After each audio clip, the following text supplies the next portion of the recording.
que é C. Eu também acho que é C. Eu vou compartilhar, só estou esperando o povo voltar. E aí eu já compartilho de novo. Eu fiquei pensando em bioluminescência, mas não tem nada a ver uma coisa com a outra. Não.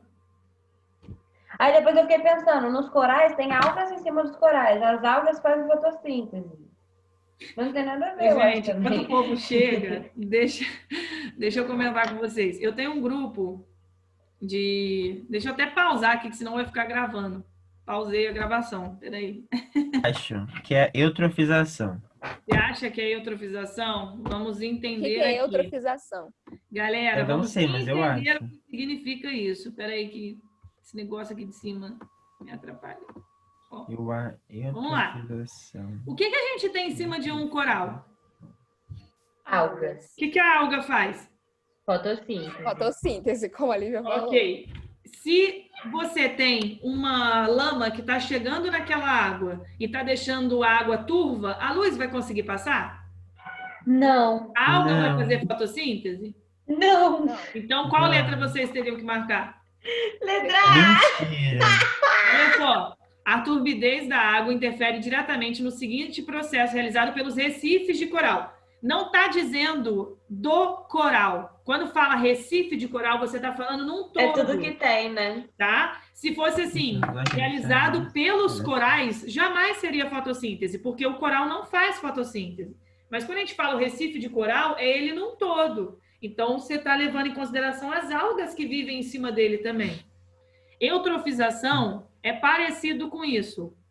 Tanto que poderia ficar na dúvida aqui. A eutrofização, na verdade, acontece quando você tem muitos nutrientes são despejados em um rio, por exemplo, e aí tem um crescimento de alga que cobre a superfície da água. E o processo vai ser bem parecido. Se aquelas algas cobrem a superfície, não entra luz solar. E aí, se não entra luz solar, as algas ali de baixo não conseguem fazer fotossíntese, falta oxigênio e os animais morrem. Mas a eutrofização foram nutrientes em excesso que chegaram naquele local e algas se proliferaram formando um tapete verde na superfície. A gente fala disso quando a gente estuda ecologia, tá? Então, seria a letra A, fotossíntese. Ok. Não, só uma coisa, a professora é muito atriz. Eu tava lá falando da fotossíntese da alga que cobre o negócio do coral. E a professora com cara de paisagem, eu falei, gente, não é possível, isso aqui tá errado, eu quero professora. Ai, a Globo tá me perdendo. A Globo tá me perdendo. Aqui... Eu acho que se você entrasse no BBB... Não, por favor. Meu Deus! Mas eu acho que você iria ganhar, Bianca. Eu acho. Gente, vocês não me conhecem. Então, pra gente conhecer melhor, professora. Olha que oportunidade legal. Gente, pelo amor de Deus. Se eu entro no Big Brother, eu nunca mais posso dar aula. Se você entra no Big Brother, você sai com 1,5 milhão. Aí você não precisa dar aula. Não, gente, eu tenho mudança de humor muito rápida. Você não sabia ver o pessoal. Tá, eu mudo de humor muito rapidamente. Uma hora eu amo, de repente eu odeio. Então, assim, não daria muito certo. Eu sou muito pacífica. Eu faço amizade com todo mundo, mas morar 3 meses com as mesmas pessoas, eu ia brigar horrores. Não. Então, vamos para a última aqui, para a gente parar de falar teu minto. Ó. Deixa eu só dar o ok aqui. A maioria dos recifes de coral em climas temperados consegue suportar temperaturas de até 29 graus antes de branquearem, processo em que os corais expelem as algas simbióticas que vivem em seus tecidos, tornando-se vulneráveis a doenças e morte.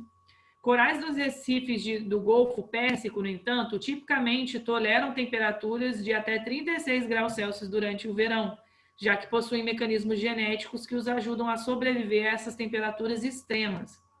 Um alerta de um evento global de branqueamento devido ao aquecimento das águas fez com que os cientistas discutissem a reprodução cruzada de corais do Golfo com aqueles de climas temperados, uma vez que esse método poderia reverter o aquecimento das águas, produzir descendentes termorresistentes, substituir os corais de climas temperados, transferir características entre um coral e outro? Ou é a letra B ou a letra D. Ou é letra B ou é letra D. Exatamente. Quando transferir característica de um coral e outro, Eu acho que é- um coral chega do lado do outro e passa a característica, entendeu? Ah, então letra B. Então é letra B. tá? O cruzamento, assim, é produzir descendentes termorresistentes. Então, seria letra B. Porque, tipo assim, se você transferir características entre um coral e outro, seria, tipo, os corais que estão perto. Pra que isso Seria, pudesse tipo, pelo acontecer. contato, sei lá, não, isso não daria certo, não. Ô, Porque gente, como ó, eles vão tirar um do Golfo Pérsico e colocar lá no do clima temperado, então não tem lógica. se você tirar de um local que não aguenta a temperatura alta e colocar próximo sei lá, num Ele local morre, que tem né? temperatura alta, Não, ele morre. falecimento. Então, a ideia é Vai você fazer morrer. um cruzamento para que os descendentes eles tenham características que sejam melhores para sobreviver a grandes temperaturas. Entendi. Então, você vai estar... Isso Lógico. daí é lei de Mendel, né? Você está passando as características genéticas adiante. Gente, só tem... Olha só, tem 24 pessoas nessa aula. Só tem 3 pessoas falando comigo. Professora, Oi? me tira uma dúvida. A gente aprende genética esse ano? Não. Ano que vem, segundo ano. Genética é a melhor parte da E aí, da normalmente, biologia. genética, quem dá no segundo ano é a Eliana. E eu dou Ah, tá, botânica e então é a ecologia. Mas isso E a Carla? Ela ela só não dá no dá no primeiro segundo ano. ano. Ah, Pelo menos até onde eu sei. E mas essas frentes a gente às vezes troca. Então, eu e a Eliana, a gente senta para conversar e decide as frentes, mas provavelmente é com ela, porque ela tem doutorado na área também. Que maneiro! A gente aprende no início, será? Genética? Aham, No início desde do o começo. segundo? Eu tô doida pra ver a evolução. A Caraca, evolução eu vocês também. têm também no segundo ano, é muito maneiro, mas é no final do ano só. Tá, Ô, entendi. gente, olha Obrigada. só, vamos aproveitar esse restinho. A gente vai começar a falar de plateumintos. Alguém sabe a característica geral de um plateuminto ou um exemplo de plateuminto? não possui tubo digestório completo? Não, isso não. Hum. Mas é uma característica assim, plateuminto. A característica dá meio que o nome do grupo. Eu lembro de plateuminto, eu lembro de Eu lembro de planária. É isso, exatamente. Planária, boa, Planária. começamos Mas eu não bem. sei se é um plateuminto. É um plateuminto, a planária. É. Como que é o Eles não corpo têm, da planária? eles não têm celoma, não tem? Eles não têm celoma. Isso é importante também, não tem. Eles podem se regenerar. Podem também se regenerar. Mas como que é o corpo de uma planária? Uma lesma, parecido com uma lesma. Parecido com Eu uma consigo lesma. pensar numa coisa muito molenga.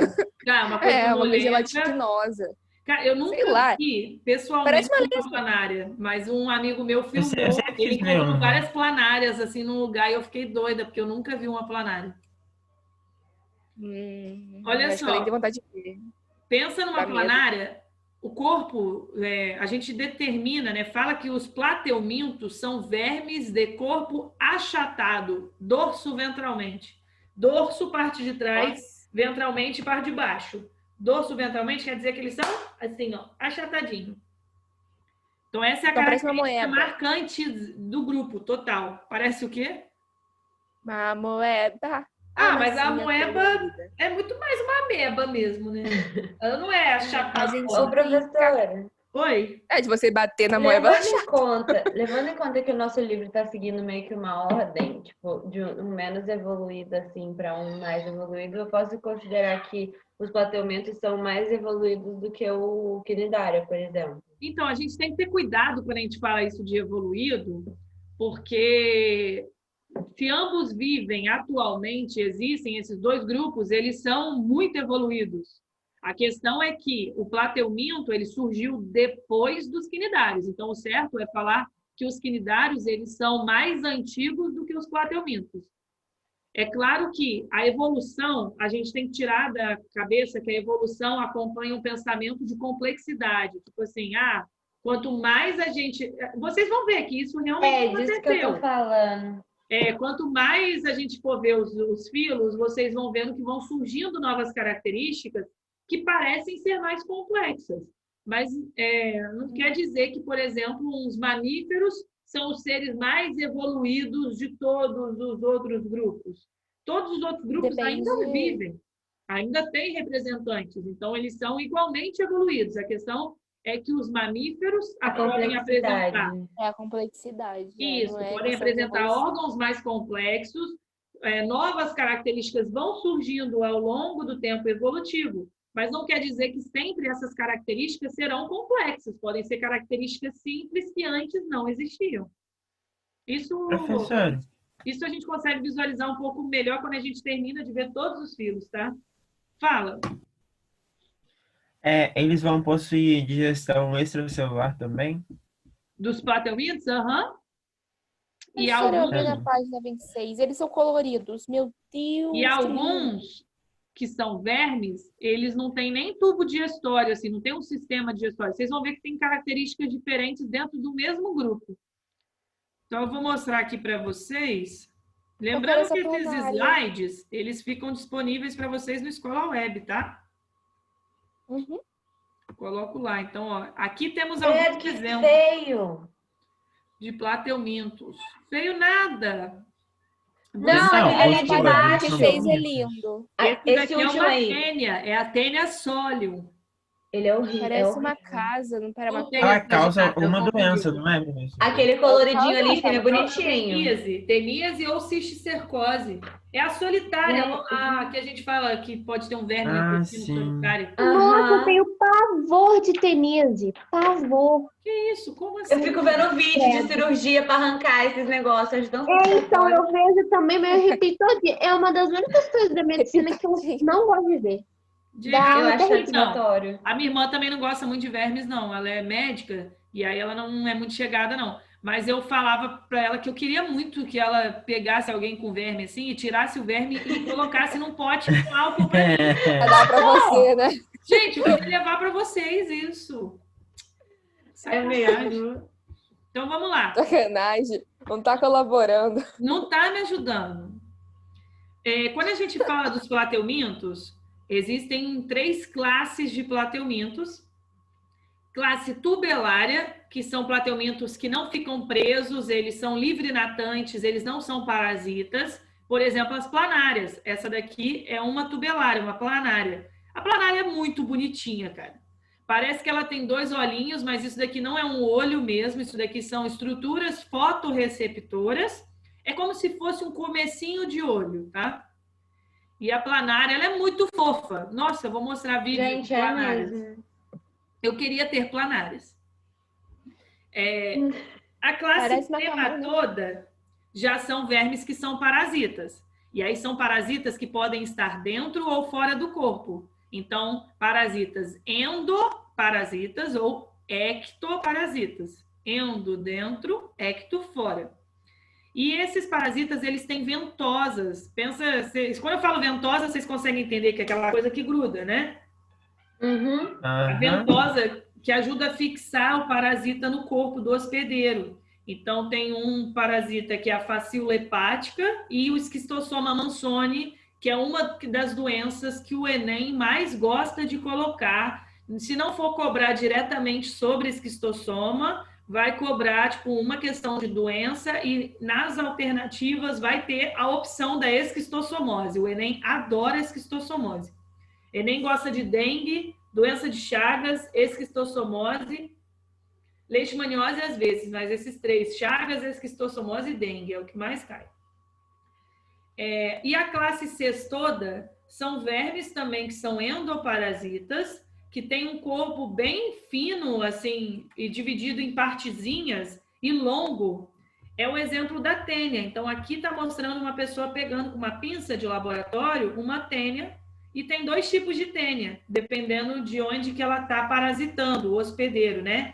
Se for um hospedeiro porco, é a tênia solium, a espécie. Se está parasitando a vaca, o boi, é tênia saginata. Então, quando a gente falar das doenças, a gente fala disso aqui de novo.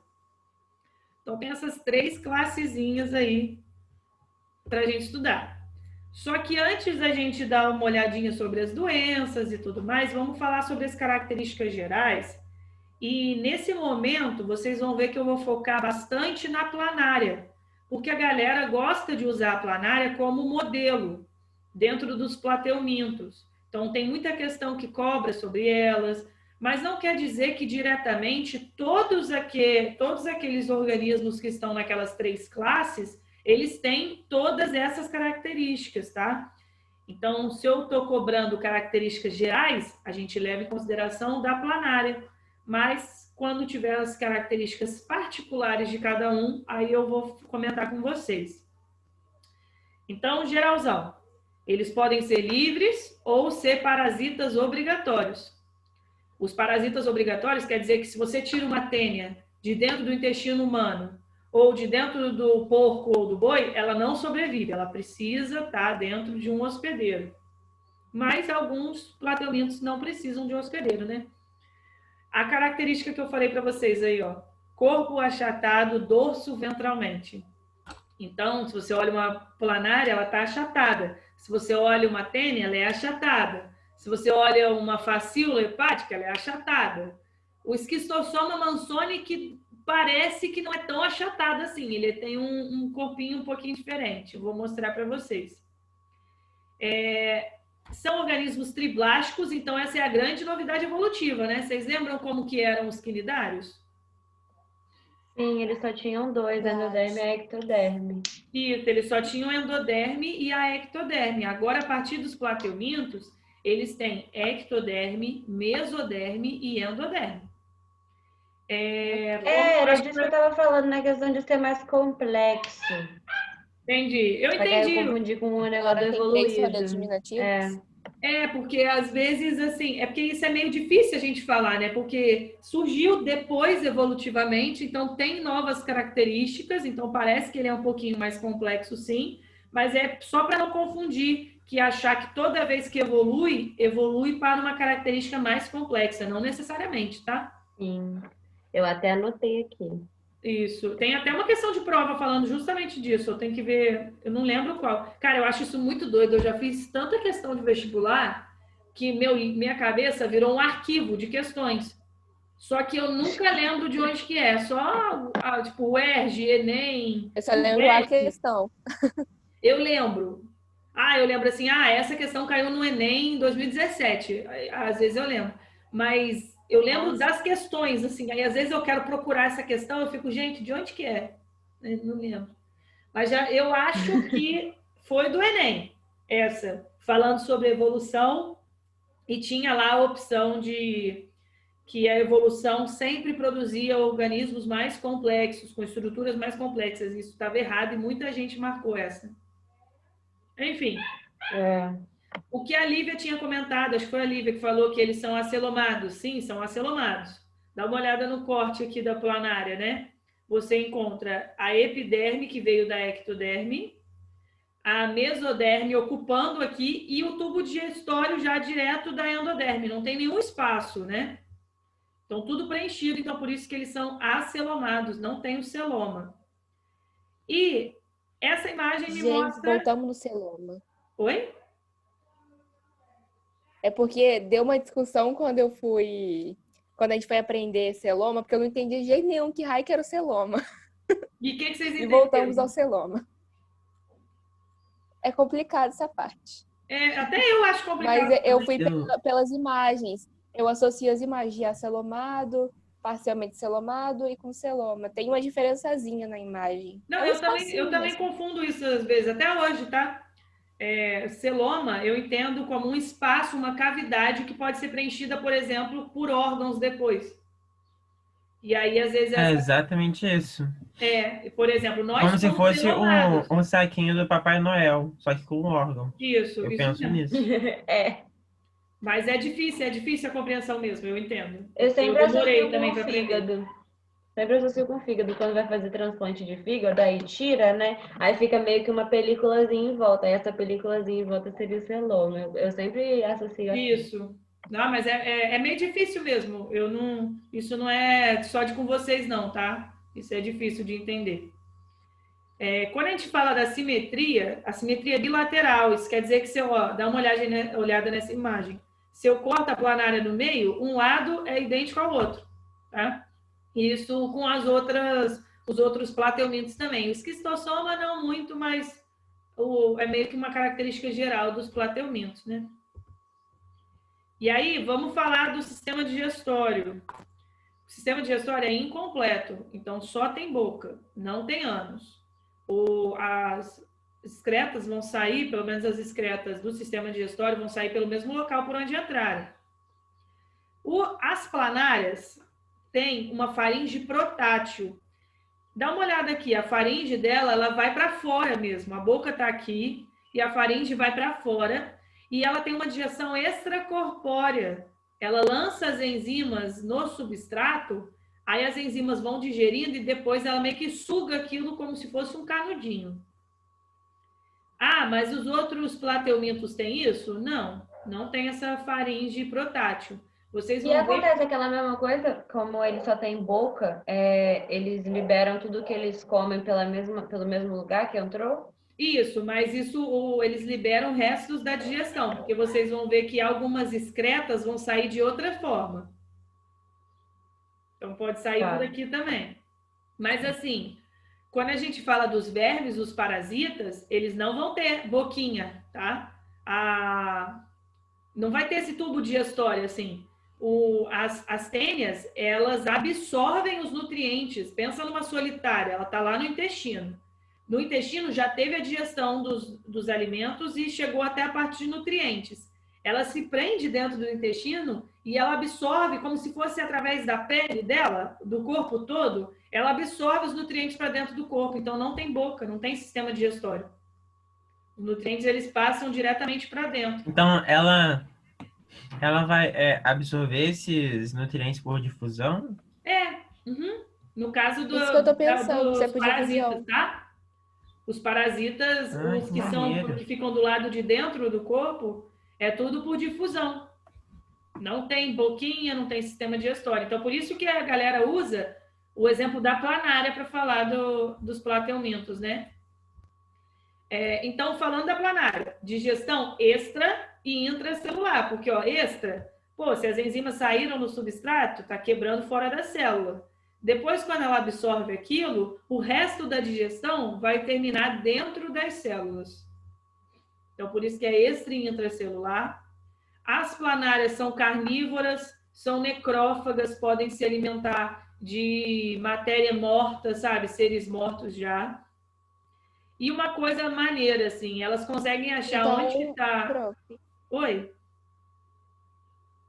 Como eles são necrófagos, então quer dizer que eles ajudam na... Não vou falar na decomposição da matéria orgânica, mas eles conseguem absorver essa matéria orgânica e deixar o ambiente aquático mais limpo? Aquático e semiterrestre, porque as planárias você consegue achar em um ambiente úmido, tá? Não necessariamente na água. E sim, dependendo de como sair, é porque as enzimas, quando são liberadas, tipo os fungos, né? Que libera as enzimas no meio, aí absorve os nutrientes. E não absorve tudo, alguns podem ficar assim. Mas eles não são... Beleza. Tipo, tem essa função, mas não são tão importantes para isso no ecossistema, sabe? Existem outros organismos mais importantes nisso. Não são aqueles seres decompositores? Não.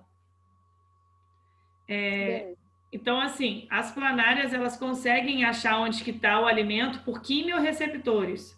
São células que conseguem achar através de substâncias químicas. Então, toda vez que eu falar quimiorreceptor, fotorreceptor, eu estou dizendo que são células que identificam, por exemplo, fotorreceptor, a luz. Quimiorreceptor, identificam substâncias químicas. Então, elas conseguem deslizar até o local e deixam, por onde elas passam, deixam um muco. Tipo uma lesma mesmo, sabe? O muco que ela deixa, as planárias deixam. Então realmente parece uma lesma? Eu só consigo pensar no Monstros S.A., aquela lesma lá eu que também. Sai sujando tudo. Ela ali é diferente. A lesma é diferente. Qual que é a lesma do Monstros S.A. mesmo? É a que trabalha no local? O que trabalha no... que ela fica limpando. Só que ela fica limpando. Ah, tá. Ela limpa e suja ao mesmo tempo. E ela limpa e suja ao mesmo tempo. Sim. Lembrei. E aí, deixa eu só ver, para a gente finalizar aqui, que faltam só 5 minutinhos, o sistema respiratório, não existe um sistema em si, tá? Não tem pulmão, não tem alvéolos, não tem nada disso. A respiração vai ser por difusão através do corpo. Então, a gente fala que é uma respiração cutânea. Então, o oxigênio passa por difusão para dentro e o gás carbônico sai para fora. Sai para fora é ótimo, né? Pleonasmo, o gás carbônico, ele vai para fora. Meu Deus do céu, Melise vai me dar uma porrada. Melise então, olhando e falando, Bianca, bonito, nossa, hein? Bonito. Sai para fora, foi um pleonasmo, meu Deus do céu.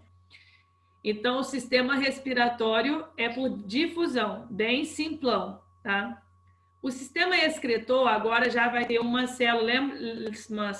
Lembra que eu falei que cada grupo tem uma característica marcante, que cobra mais, né? Que é a célula flama. O sistema excretor... Flama. Os resíduos metabólicos, né, que são nitrogenados, eles vão sair, sim, por difusão ao longo do corpo, mas os plateumintos já têm uma rede de tubos, tá? Que termina com a célula flama. Dá uma olhadinha aqui. Você tem uma planária, olha como que é isso ao longo do corpo, essa rede de tubos. Aí dê um zoom nessa rede de tubos aqui. Aqui você vai encontrar a célula flama. O que ela faz? O fluido, o líquido que tem dentro da planária, consegue passar para dentro dela e ela tem cílios ali dentro que vão meio que bater o movimento desses cílios. É como se ela filtrasse, sabe? Fosse uma peneira aqui, um filtro. Então, o fluido de dentro do corpo passa aqui para dentro da célula flama, é filtrado e o resto vai sair por um poro que tem na superfície do corpo.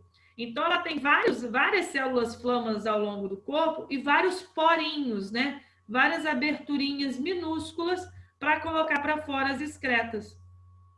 Então, esse tipo de sistema excretor a gente chama de protonefrídeos.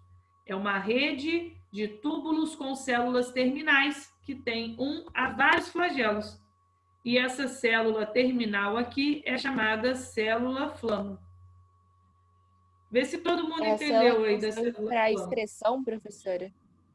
Isso, a célula, além dos resíduos nitrogenados saírem pelo corpo por difusão, também podem sair as excretas passando pelas células flama, onde elas são filtradas e o restinho sai ali pelo duto coletor até o poro. Essa célula flama, ela vai tentar meio que tirar o resto do restinho dos nutrientes possíveis. Tipo isso. É como se fosse fazer uma comparação, é como se fosse o começo dos rins. Ah, entendi. Filtrar aquele líquido, aquela coisa que tem ali dentro, é bem o comecinho dos rins. Tá bom. Ok? E aí, então, a gente continua depois falando sobre o sistema nervoso, tá? Falta só um minutinho. Professora, eu adorei o seu casaco, muito bonito. Ai, lindo! Pois é que não tava aqui, eu acho, quando você mostrou ele. É, da Puppets, ó, coloquei até no chat aí, é uma loja que mas tem ela até deu uma volta pra gente, você não viu, Isaac? Isaac, é da Lufa Lufa, meu casaco. Ó, Hufflepuff. Tá. Harry Potter. Harry Potter. Olha! Olha, Isaac! Nossa, que bonito! E aí nessa loja tem de todas as casas. Tem... mas eu tenho só a minha própria casa mesmo, não tenho casa de ninguém não, gente. Você tem o quê? Própria eu casa. Moro na minha casa. Ah, meu Deus do céu, é a casa do Isaac? Pode ser também.